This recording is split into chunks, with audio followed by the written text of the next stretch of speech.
예, 우리는 지난 일주일 동안 마태복음 5장, 6장, 7장에 걸쳐서 예수님께서 하나님의 나라, 또 예수님께서 왕이신 그 나라에 대해서 가르쳐 주시면서 산상수훈 말씀을 함께 살펴보고 있습니다. 이제 오늘 우리가 함께 읽으신 마태복음 7장 13절에서 29절까지의 말씀을 통해서 이 산상수훈의 말씀이 마무리가 되게 됩니다. 예수님께서는 이 13절에서부터 29절의 말씀을 통해서 어떻게 이 산상수훈 설교 말씀을 마무리하시는지 오늘 함께 살펴보기를 원합니다.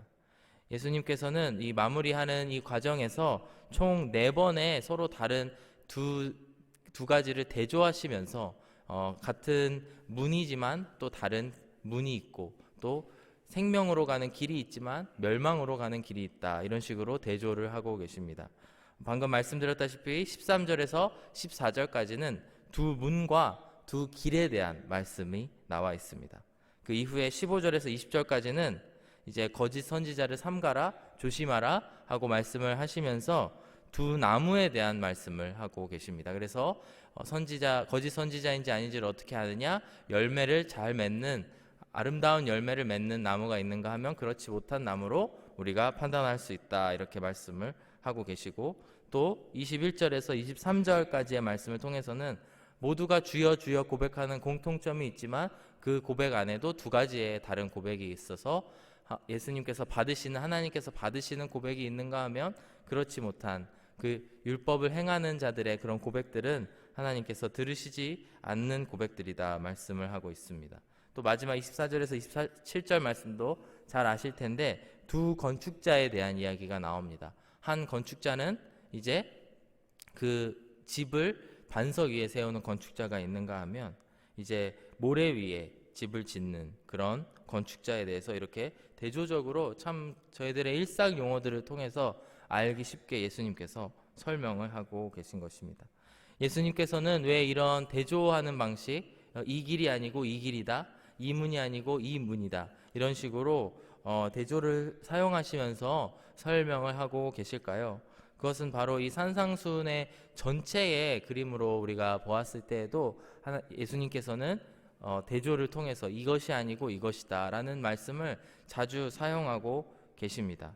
5장만 이렇게 떼어서 놓고 보더라도 5장의 앞부분에서는 저희들이 잘 알고 있는 팔복의 말씀이나 빛과 소금의 말씀을 통해서 천국의 모습들에 대해서 예수님께 설명을 하고 계십니다.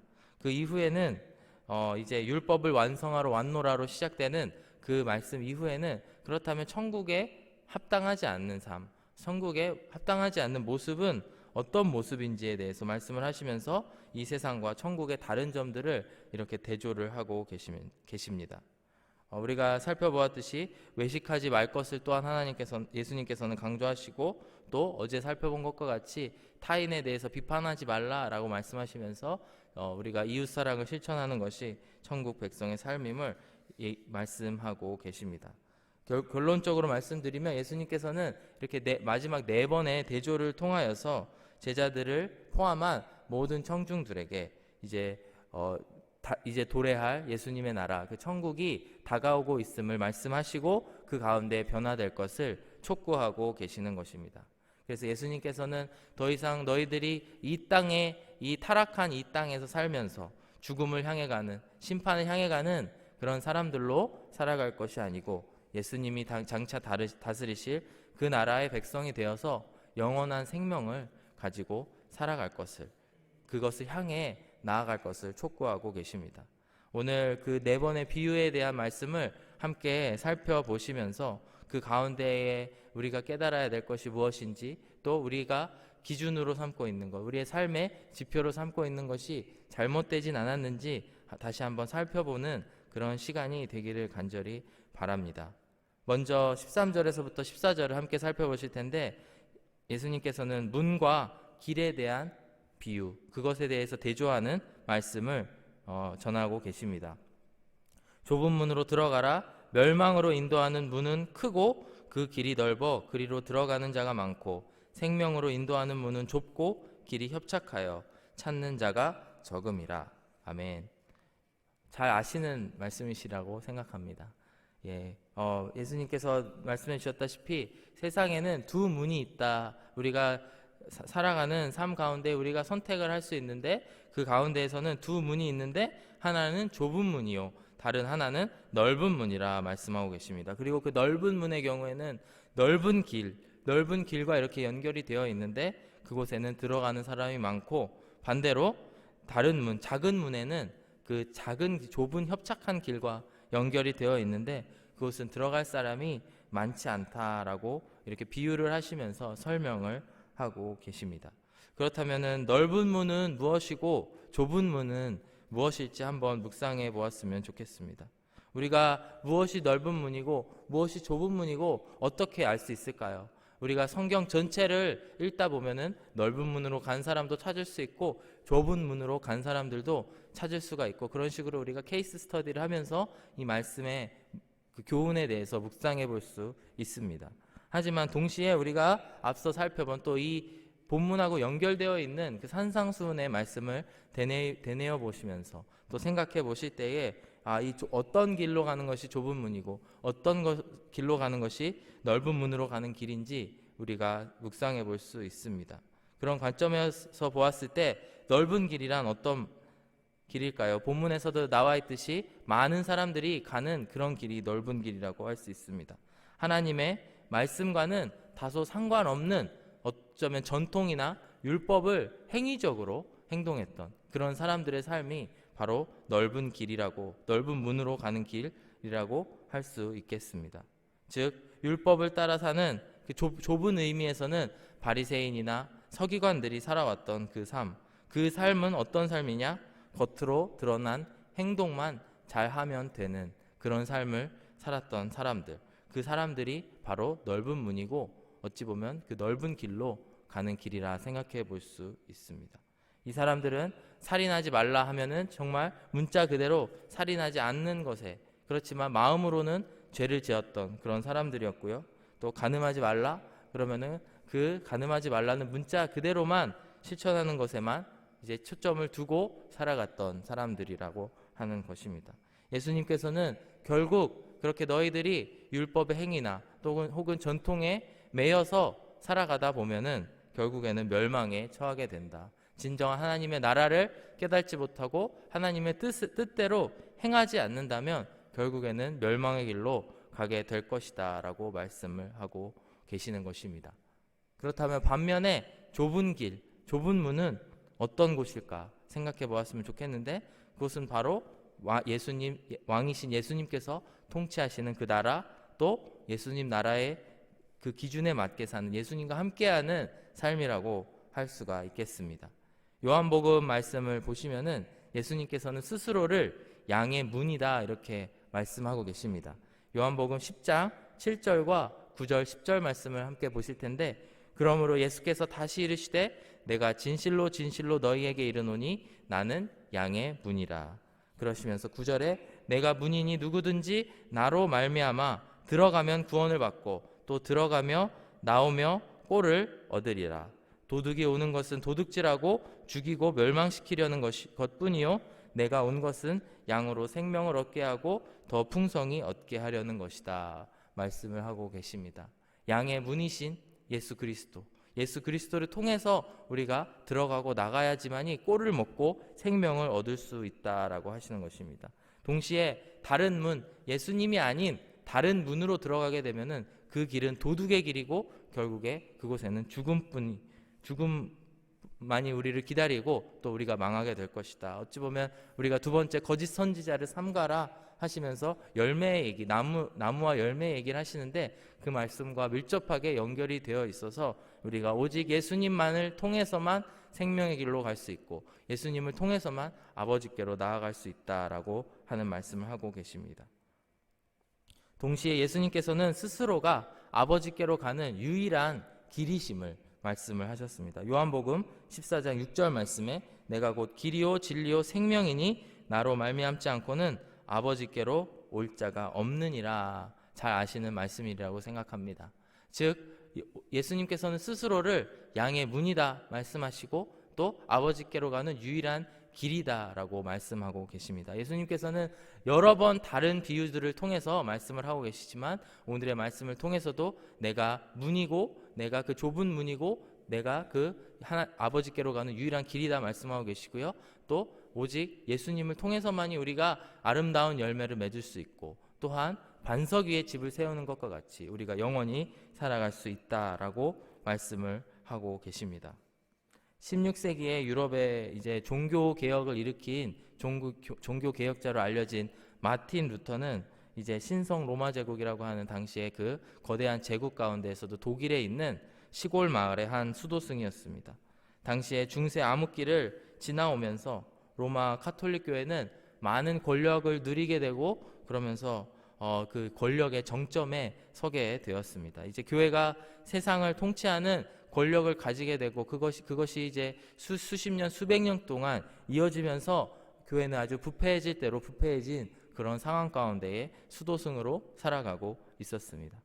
이제 교황을 비롯한 그 로마에 있는 권력자들은 아름다운 성전을 짓는다라는 명분을 가지고 화려한 성전도 지었지만 동시에 부패한 생활을 살아가기 위해서 많은 백성들에게 그 재물을 착취하고 그런 살아왔던 그런 역사적인 기록들을 알 수가 있습니다. 잘 아시겠지만 거기서 한술 더 떠서 이제 돈을 걷어들이기 위해서 많은 그 돈을 내면 죄를 용서받는다라고 하는 면죄부를 판매하기에 이르렀고 이제 로마 카톨릭 교회는 그렇게 많이 모은 돈으로 바티칸에 있는 성 베드로 성당을 건축하기에 완성하기에 이르게 됩니다. 이러한 일들을 지켜보는 한 시골의 수도승이었던 루터는 그것을 더 이상 간과할 수 없다고 생각하여 1517년 11월 1일에 본인이 섬기고 있던 그 비텐베르크 성당 그 교회의 문에 95개조의 반박문을 붙이면서 이제 종교개혁이 시작됐다고 우리는 알고 있습니다. 우리가 루터가 주장한 것들을 우리가 현재 이 시점에서 듣게 되면은 참 큰 일이 아니다라고 생각할 수도 있을 것 같습니다. 루터는 이렇게 이야기했습니다. 교회가 인간의 죄를 면하거나 구원할 수 없으며 그것은 오직 하나님 아버지의 은혜로서만 가능한 것이다. 인간은 잘못 판단할 수 있으니 인간을 구원해 줄 대상은 같은 인간인 교황이 아니라 오직 하나님이시고 오직 그리스도만이 가능하다라고 역설하였습니다.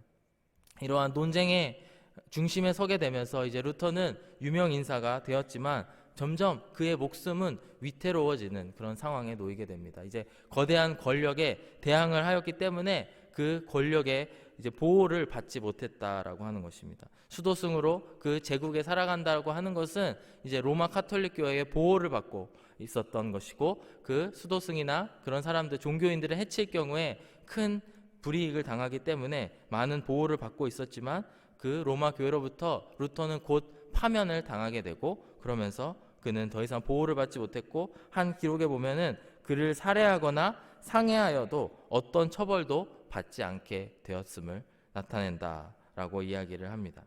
여담입니다만 이후 루터는 이제 종교개혁을 선포하고 나서 2년 동안 자신의 이름을 속이고 산속에 있는 한 성에 숨어서 성경을 번역하는 일에 몰두를 하게 됩니다.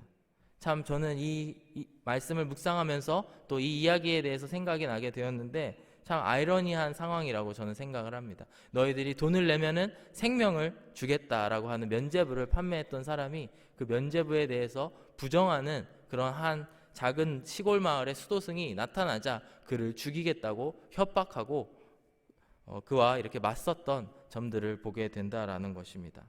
오늘 예수님께서 우리에게 말씀하셨던 이 말씀도 우리가 같은 맥락에서 생각해 볼 수 있습니다. 우리가 진정한 회개로 나아가고 그 회개로 말미암아 하나님께서 우리를 구원해 주신다는 그 말씀을 믿고 나아갈 때에만이 우리가 생명을 얻을 수 있는 것이지 그 어떤 인간의 노력 혹은 재물 이런 것들로 우리가 구원을 받을 수 없다라고 하는 것입니다. 그리고 그 길로 오직 예수님을 향해 나아가는 그 길이 좁아 보이고 협착해 보일지는 몰라도 오직 그 길로 나아갈 때에만이 우리가 구원을 받을 수 있다라고 하는 것입니다.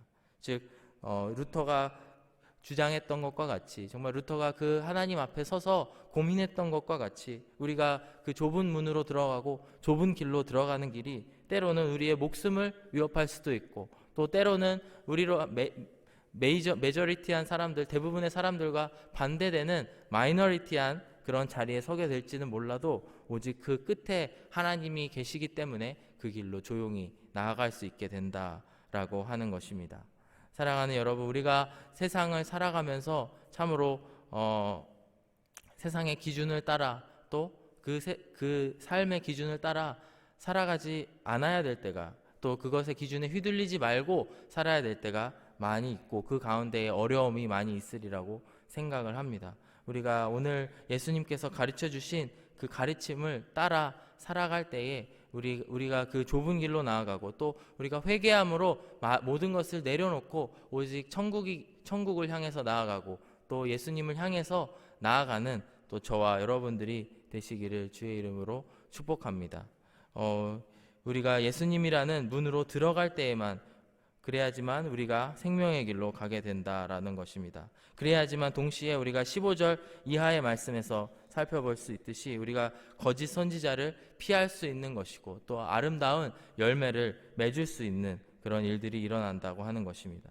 또 그래야지만 21절 이하의 말씀처럼 우리가 주여 주여 하는 고백이, 우리의 주여 주여 하는 고백이 하나님께서 받으시는 그 기쁨의 고백이 될 수 있다라고 하는 것입니다.